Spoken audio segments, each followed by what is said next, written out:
kooku salaatu bu garaaw la. salaatu boobu téeméeri yoon képp ku ko mën a saxal bis bu jot doo am aajo ba suñu borom di la gàntu faw suñu borom di la fajal sa aajo moom salaatu.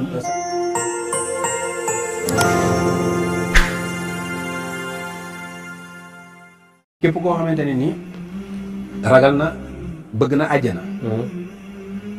bëgg am ay martaba bëgg jege yonent bi sallallahu alayhi wa sallam bëgg yàlla di ko jégal bëgg yàlla di ko wërsëgal nay julli ci yonent bi sallallahu alayhi wa sallam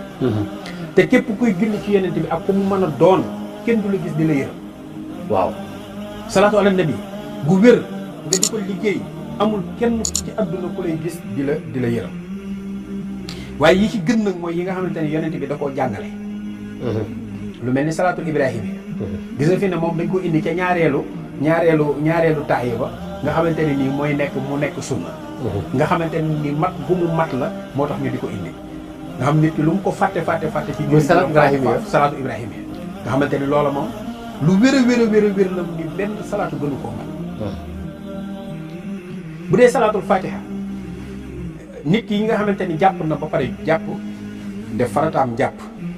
ba def ñaan nga mu war a teg ba pare teg ci salaatul fatiha jaamu yàlla bu mu jaamu yàlla ci njàpp moom suñu borom dana ko nangu te ba pare bu fekkee ne dafa jàpp ba pare wax salaatul fatiha benn yoon suñu borom dana ko jéggal ay bàkkaaram donte bàkkaar yi dafa toll ni géej salaatul fatiha wecc na juróom benn téeméeri beneen salaatu bu dul moom kon na salaatu yi noonu la ñu ëppantee la waaw darajaat lay am ay waaye nag am na salaatul ummi yi salaatul munji salaatul naariyu yooyu yëpp am na salaatul munji ya muy allahumma salli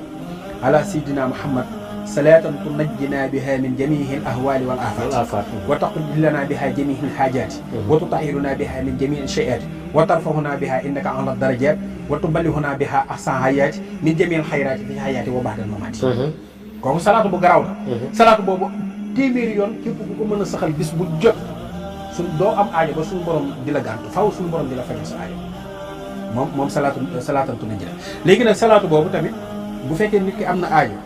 doonte aajo ji ci guddi maanaam comme aajo ji da koo dab ci guddi gi mu bëgg mu faju ci suba si bu toogee ci guddi gi def junniy salaatantu najjina allahumma salli ala sayyidina muhammad salaatantu najjina bi ma wax léegi suñu borom dana ko fajal aajo boobu mënta ñàkk moom maanaam suñu borom doo ko koy fajal ba mu kawee nu kawee njort bu dee beneen salaatu bi nga xamante ne moom la ñuy wax salaatu naari yu muy allahumma salli salatan kamilatan wa sallim salaaman taama ala sayyidina muhammad allazi tanxalu biha al xuqda wa tanfariju biha al kurba wa tuqda bihi al hawaiji wa tunaalu bihi raay wa xusnal xawaati wa yustasal hamaamu wa yajikal karim wa ala alihi wa sahbihi fi kulli lamxatin wa nafasin bi hadadi kulli mahlumin lakka téer yëpp lakka la ñuy indi waaye lakka boobu nag daa am secret bu ñu nëbb muy yaaram bi yaaram bi di moo ci manqué léegi nag képp koo xamante ne nii yaa ngi toog di ko def 4444 man maa la wax ni la 4444 salaatu naari xajul ci benn aajo sëriñ bu mu mën a doon ku la indil aajo lu mu la jox bu la joxoon milliard lekkal waaye boo ko defee 4444 salaatu naari yu bu wóor nga def ko defin lu sell suñu borom dana faj aajo boobu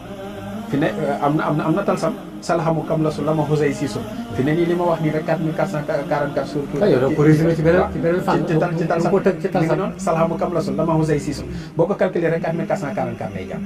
nga xamante ni nii moo jàpp salaatu naari bari na ay salaatu